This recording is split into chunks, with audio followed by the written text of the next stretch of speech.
Whistler.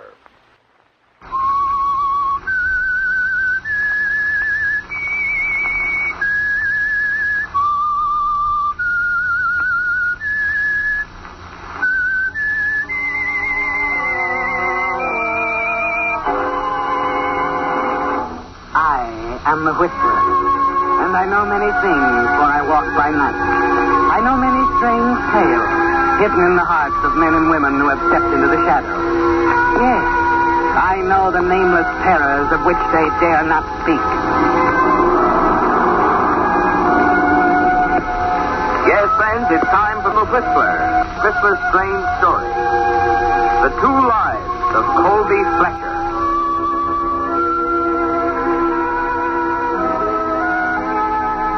A white fury inside the man at the wheel of the black sedan, speeding down the deserted highway from Port Rialto toward East Riverton. The tight grip on the wheel made Colby Fletcher's arms ache with fatigue.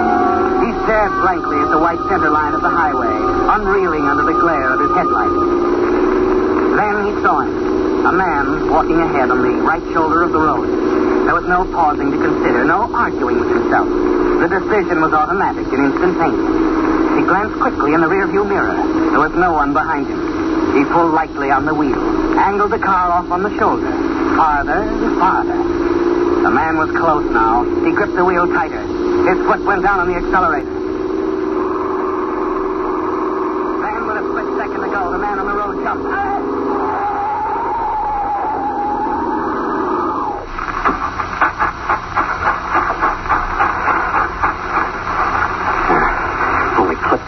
Stunned. I'll have to finish him off with a tire iron.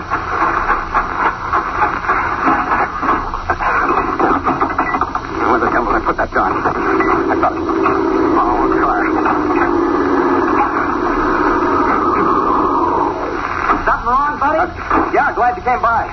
What's the matter? Over this way, hit and run. Some guy right ahead of me in a yellow convertible. Didn't even slow down. Huh, is he hurt bad? I don't know. I was just looking at my first aid kit when you drove Sure. up. He's going to be all right. He couldn't have been hit hard. Yeah. Well, look, I can take care of him now. Why don't you go phone the highway patrol, see if they can run down that yellow convertible. It couldn't be far. Okay, you sure that There's a hospital in Port Rialto. I'll have him there in 20 minutes. What happened? How do you feel, buddy? I don't know yet. He seemed to come right for me. Yeah, this fella saw me. Yellow convertible. Yeah, here, let me help you. There you go. Thanks. What's your name, mister? Morgan. Hey, Morgan. I'm okay. Guess I'm pretty lucky. You sure are. Okay, pal, I'll phone the highway patrol. Sure thing. I'd still have a doc look me over if I were you.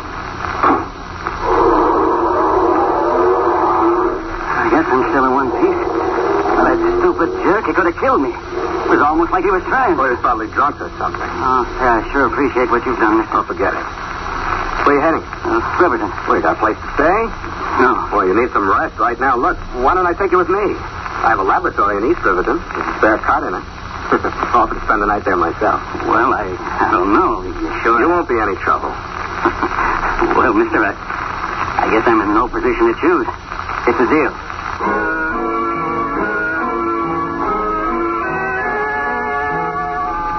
Yes, it's a deal, Colby. Not quite the kind you planned on when you deliberately tried to run down the man at the highway, but close enough.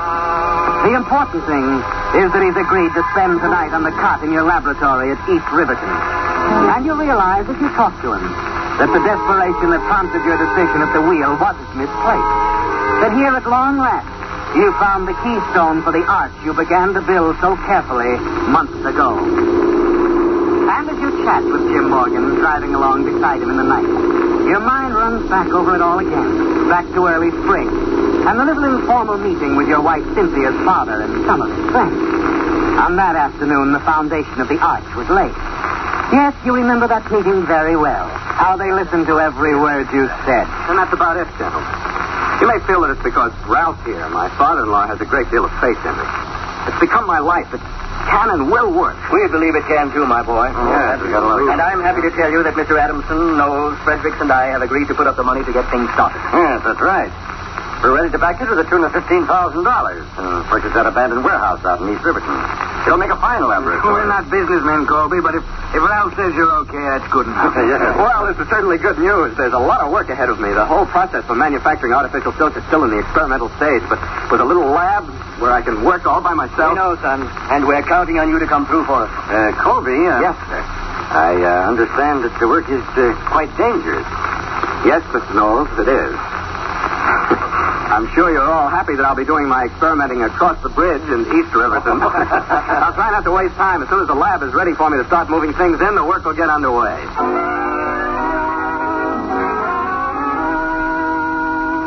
You smiled reassuringly into their eager, gullible faces, anxious for the return your experiments will bring them. You almost wish you could laugh openly at them. Tell them your so-called secret formula for artificial silk is available to any qualified chemist. But for the present, you can't tell anyone, Colby. Not even Cynthia, your wife. And then, a few weeks later, as you arrive home. Darling, I've got a wonderful dinner. How's it coming? Oh, all right, I guess. You'll be starting work next week, won't you? Yeah. You don't seem very excited. Frankly, I'm not. That's cold. I don't want to sound dramatic or anything, but this business of synthesizing silk is pretty dangerous, Cynthia. At one stage in the process, the stuff's terribly explosive. If anything went wrong, You never told me that. I didn't want to worry you. See, I'm not concerned about myself. It's you, dear. If anything happens... Don't even think it, darling. You've got to face these things.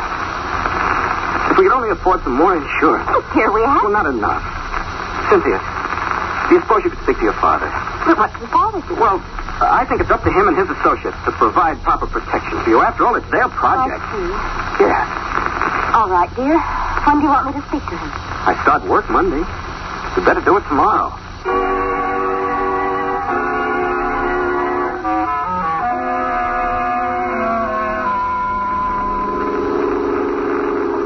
Well, all I can say, Colby, is that I'm impressed with the laboratory.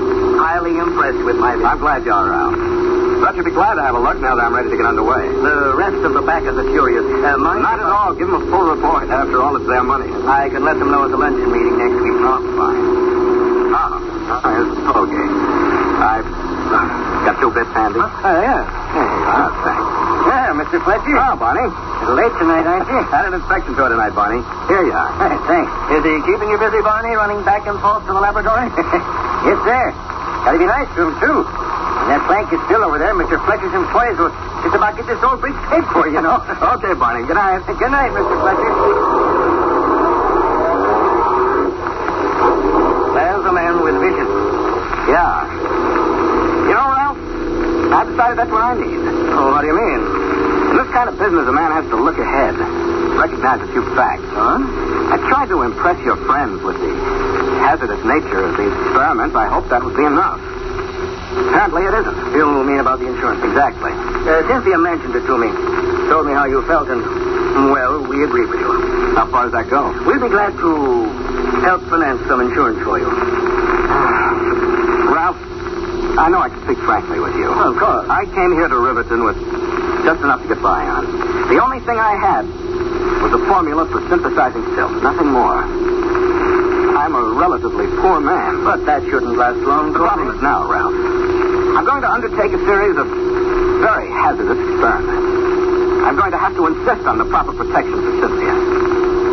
Frankly, I can't begin to afford it. How much is proper protection? $100,000.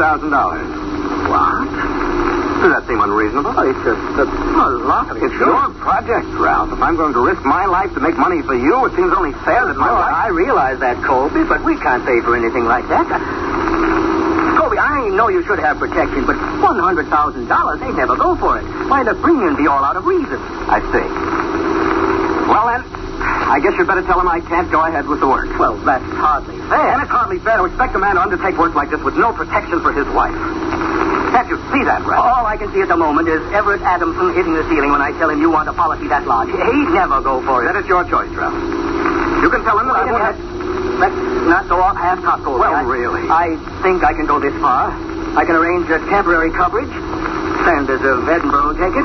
He'll cover you for accidental death for the next 7 days, until I can bring it up with the others at the meeting next Wednesday. For the full $100,000? Yes. Effective tomorrow morning. Then I'm fully covered for $100,000 until next Wednesday. That's right. Until next Wednesday.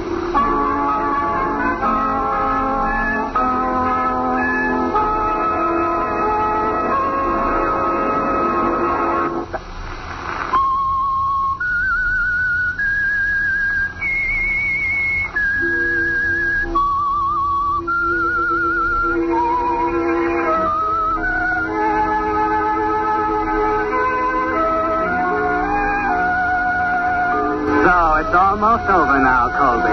The planning, the promotion, the salesmanship that went into that little laboratory across the bridge in East Riverton. And it's been a terrible strain, extending back over months for everything. The reputation you carefully built, the friends you cultivated. Even your marriage to Cynthia was part of something bigger. Something to do with the tragic death of a young scientist named Colby Fletcher in a laboratory explosion. Of $100,000 in temporary insurance for a weeping widow whose tears, at least until after she received the money, would be genuine. And you know she'll go along when the time comes, don't you, Colby? You know that then you can return to her, that somehow she'll understand, that the two of you can live your second life somewhere over the horizon. But for the next 7 days, Cynthia must know nothing. It's safer that way. I wish you'd have some more dinner, dear. I'm sorry, Cynthia. I just don't seem to be hungry. You're worrying me terribly. Now, don't be that way, I darling. can't help it, Colby. It's our work, our future, but why am I left out of it? I want to help you, Colby. I want to feel I'm I've told you 100 times why you can't, dear. It's very dangerous, and I don't want you around. Can't you understand? If you're in danger, I want to be in danger, too. There's no life for me without you, darling. There'll be a time when you can show how much you love me. I can't say any more now. What do you mean? Let's not talk about it. But, Colby, it isn't clear. Never mind now. Let's not discuss it anymore. I'm very tired, and I suppose I have no right to ask these things, but I just want you to know it's because I love you very much. I'm sorry, darling. I shouldn't get annoyed. I'm just tired and worried. And come on, I think we'd better turn in.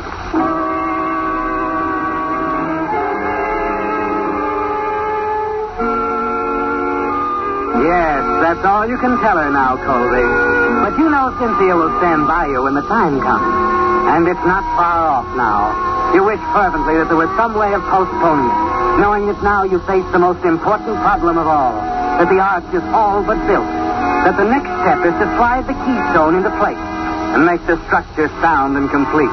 Time means everything now, Colby. It has to happen fast. It's a little before noon the next day when you arrive at the little town of Port Rialto, 120 miles up the coast, and stop at the newspaper office. Yes, sir? Can I help you? Yes, I'd like to buy an ad in the classified section. I'll take care of it. Here, just write it out. Perhaps you can word it better. I want to hire someone, a man, unattached, not over 30, pleasant work, good salary. What kind of work? I'm afraid it's a little involved. I'd prefer to explain it to each applicant. All right. What about your address? I'll be conducting interviews here in town at the Rialto Hotel on Thursday and Friday. Rialto Hotel. Interviews Thursday and Friday. Yes. All right, fine. I'll just figure this up. What's your name, sir? Maisley. Walter Maisley. All right. We'll have this ad in tomorrow and the next day, Mr. Maisley. I'm sure you'll get results.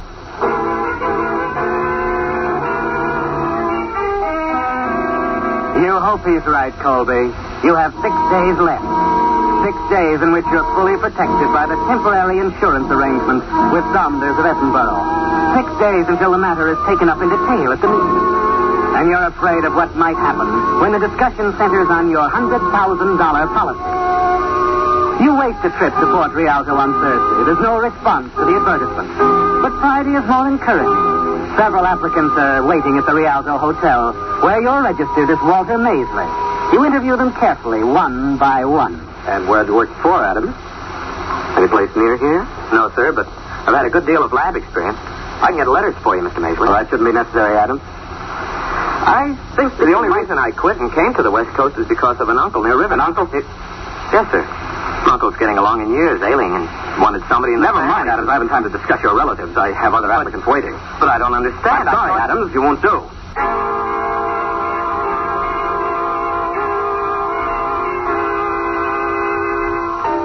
4 days now, Colby. And to make matters even more trying, Cynthia's beginning to bear down.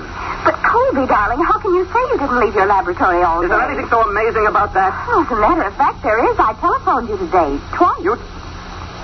See here, Cynthia, I don't want you calling me at the lab. I did go out once for some materials. I guess that's when you Tell me, Colby, why are you making such an issue of this? There's every reason. I might be in the middle of a delicate experiment. I can't afford to risk interruptions. That's all. Now, please don't discuss it anymore, darling. All right, Colby. I won't call you anymore if it's that important.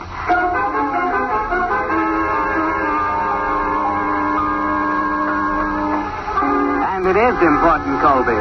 So important that you decide to take a step now that you'd planned for the last minute.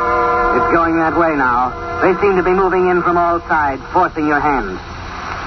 I see, Mr. Fletcher. And is there any particular reason why you want an unlisted telephone number? Naturally, there's a reason. I'm working at my laboratory on some highly important experiments, and I can't risk being disturbed. All right, sir.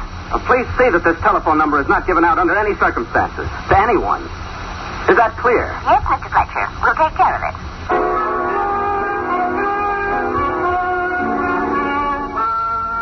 When you make your last trip to Port Rialto, there's only one day left before your temporary insurance expires. You're still looking for the keystone to the arch. You haven't slept for nights. It's unbearably hot as you interview the little group of candidates at the Rialto Hotel. You're edgy and nervous. Then it comes. At last, Colby, you've got it.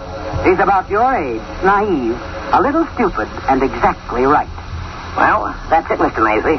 That's all there is to recommend me. Not much, I'll admit. No, not much, Garner, but I think you'll do. Well. The fact that you haven't a reputation in experimental work simply means that you'll work harder to get one. Well, that's a very generous point of view. Why not at all? I was afraid when I told you I didn't even have a relative you could write to about me that I wouldn't have a chance. Face value is good enough for me, Garner.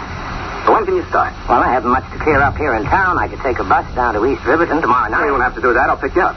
Where are you staying? Crescent Motor Car. How about 7 o'clock? I'll be waiting. Fine. Oh, and in the meantime, Garner, I'd prefer you didn't discuss this with anyone. Our work has to be confidential for a while. I understand, sir. Not a word.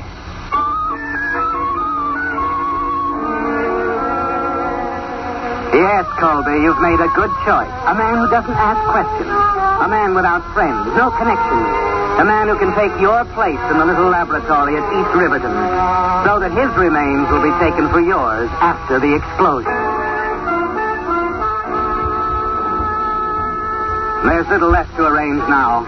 On the way back, you run over the final details in your mind. You remain at the laboratory late that night, working, but not on the synthetic silk formula as they all believe. No, Colby. The hours are spent in setting up the explosive, which you've kept so carefully hidden. You run the detonation wires to a spot behind your desk, where it will be a simple matter to tie them into the telephone. And that's all, Colby. Until tomorrow night, when you bring your new assistant, Garner, onto the scene. Driving home across the toll bridge, you think about Cynthia and how she's going to react to it all. Somehow, you're not worried about her. She loves you, doesn't she, Colby? And you said just enough to her. Just enough.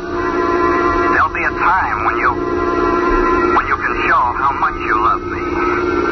I can't say any more now. Yes, Colby. And Cynthia will show you. Prove that she loves you no matter what you do. Even when you borrow a life. The next night at exactly 7 o'clock, you keep your appointment in Port Rialto. Crescent Motor Court. There's the place.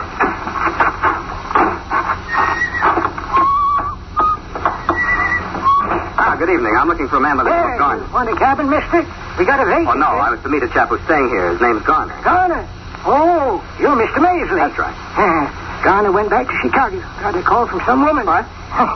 Yeah, that's why we got a vacancy. Gone? With all the rotten luck. Oh, disappointed, did he, Maisley? Spoil some plans or something? What? Huh? Impatient fellas. Think it was my fault.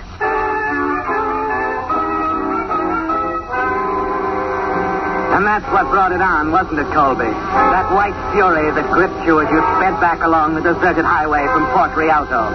The fury that made your decision for you when you saw the man walking ahead on the right shoulder of the road. With no time left now, with defeat staring you in the face, you intended to kill him when you edged your car off the road. Planned to take a dead man to your little laboratory and push your plan through regardless. But the desperate move was the wise one, wasn't it, Colby?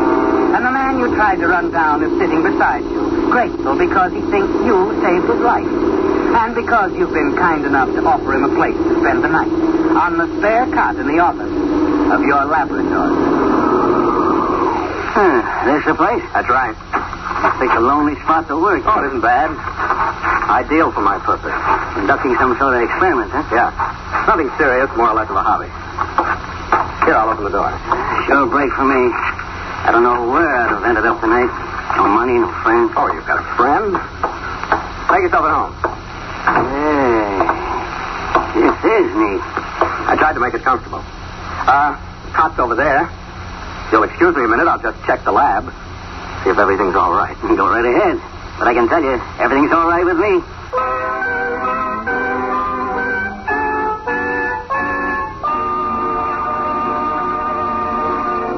The Whistler will return in just a moment with the strange ending to tonight's story.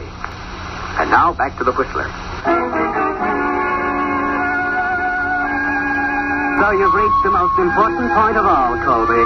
And the months of planning and promotion behind the little laboratory at East Riverton are about to bring you the new life you've always longed for.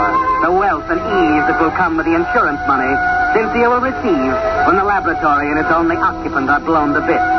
He's in the other room now, the man you picked up on the highway. And there's only one thing left to be done.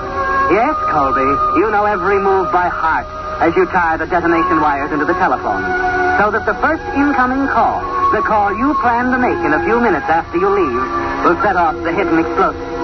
You give the last wire a final twist, drop the pliers in your pocket, and casually walk back into the other room. Well, she's all shipshape. I hope you'll be very... Wait a minute. What are you doing? Sorry, pal. I guess I would have been cozy here, but I'm not staying. Well, that gun, what are you doing? Said I'm sorry. You've been awful nice to me, but I gotta keep moving. What? You don't need a gun. Take my car. I'm wanted, pal. Don't that mean anything to you? I'm wanted by the police. But don't you see? Stop it. I'm gonna have to put you to sleep. Tie you up. I don't like to do this. But no, you don't. Sorry, buddy. Gotta look like a struggle. You're too nice a guy to get mixed up helping a bum like me.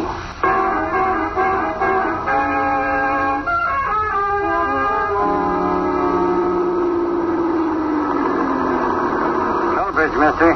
Passenger car's 2 bits. Oh, sure. Just a second. Hey, wait a minute. Hey, Larry. Yeah? Come here. What's the matter, Barney? Better ask this guy. He's driving Colby Fletcher's car. What are you talking about? This car's mine. Don't hand me that. Get out of there now. You can do your explaining at headquarters. I don't give a hang whether the number's unlisted or not, operator. I'm sorry, sir. How many times do I have to tell you this is a police call? Put me through to Colby Fletcher at his laboratory. Very well, sir. One moment. And hurry it up. We got his car down here. I'll ring the laboratory now. Now, what was that? Sounded like an explosion. Operator, how are you doing on that call? I'm sorry, sir. There seems to be something wrong at the other end.